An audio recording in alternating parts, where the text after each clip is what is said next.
Staff Sergeant Nevins. It is now my pleasure to introduce a true leader of military medicine who will offer some remarks and introduce the 2015 Hero of Military Medicine Senior Leader. Please welcome the Assistant Secretary of Defense for Health Affairs, the Honorable Jonathan Woodson.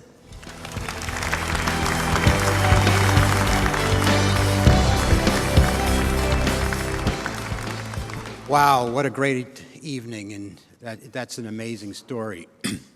Thank you, Jennifer, for that introduction.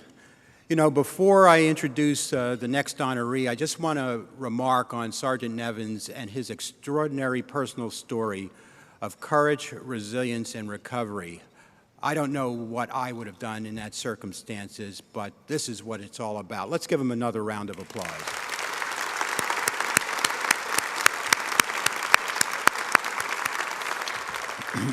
You know, Sergeant Nevins, your presence is not only a reminder of what we do in military medicine, but why we exist, and why the military health system continues to strive to advance the strategies to provide sophisticated health care anywhere in the world where American service members are called to serve. And this ability to help Sergeant Nevins and thousands others like him emerges from the team approach to health care that is practiced every day in the Army, Navy, and Air Force hospitals.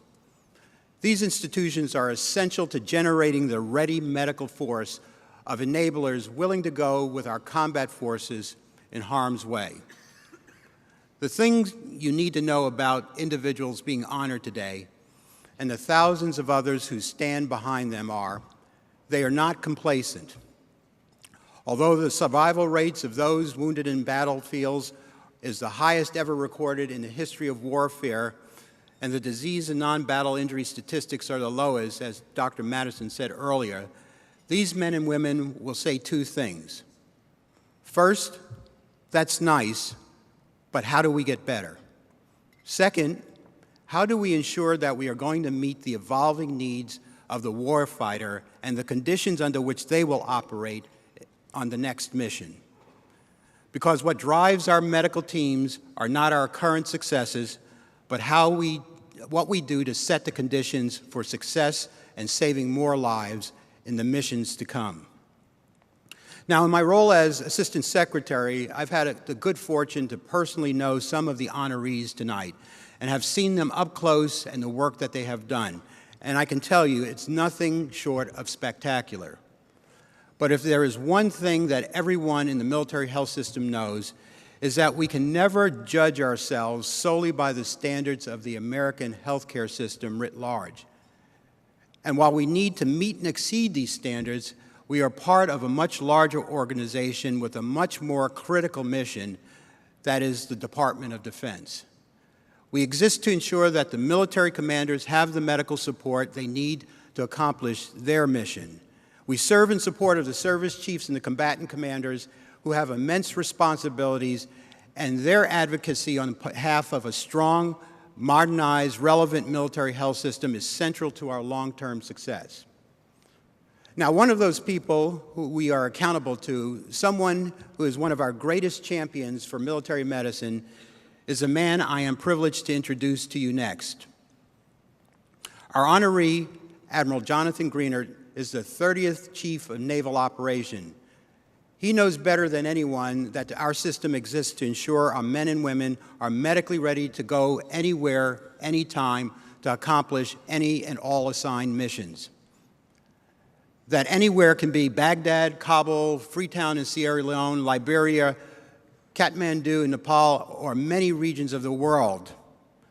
Admiral Greenert's commitment to the quality of life of the sailors and families under his command is legendary. He has ensured Navy medicine is in the forefront of achievements for the Department of Defense and the country. He champions the work that Navy medicine does in support of larger global health engagement strategies for the department, and we were discussing the sale of the Comfort and the Mercy even as we speak. And he has been a vital advocate in the halls of Congress and in the Pentagon for sustaining the quality of our medical forces. But more than that, Admiral Greenert knows firsthand the unique sacrifices made by those Navy corpsmen and medical professionals who serve in battle. A native of Butler, Pennsylvania, Admiral Greenert has served at every level of command, to include command of the USS Honolulu, 7th Fleet, U.S. Fleet Forces Command, and now as Chief of Naval Operations. And tomorrow, he will complete 40 years of service. So let's give him a big round of applause.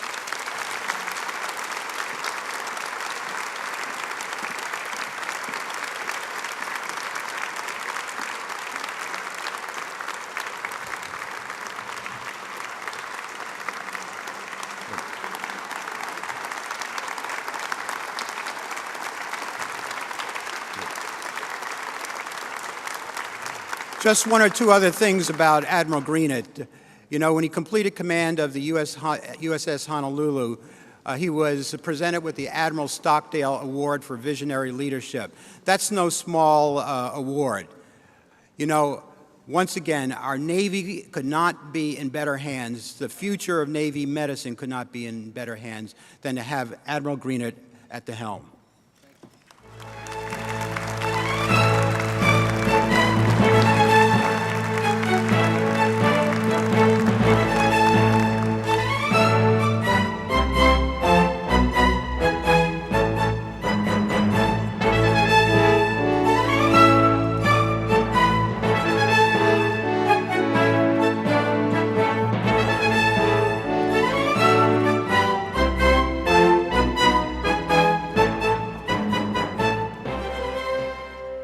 Thank you very much. You notice up here, you don't want to touch each other here until you really get to know each other better. So there's a little bit of standoffishness until the first flash goes off, and then you know where you are, so you just move right in.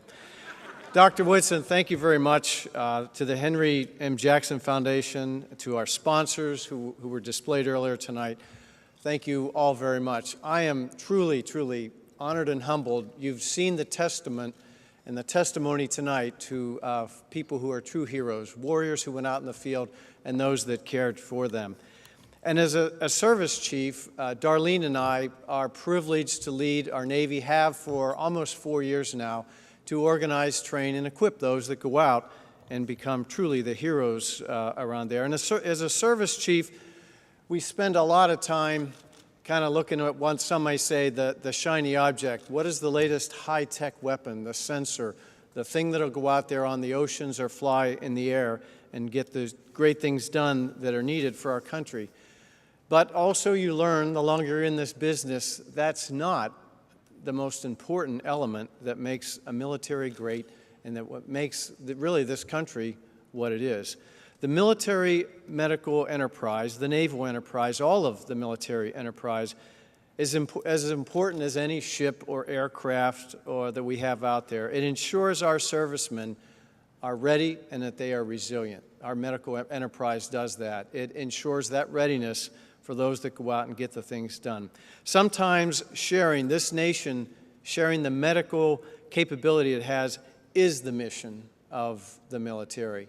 And medical diplomacy, as John Woodson mentioned earlier today, is a key element that takes us into the future.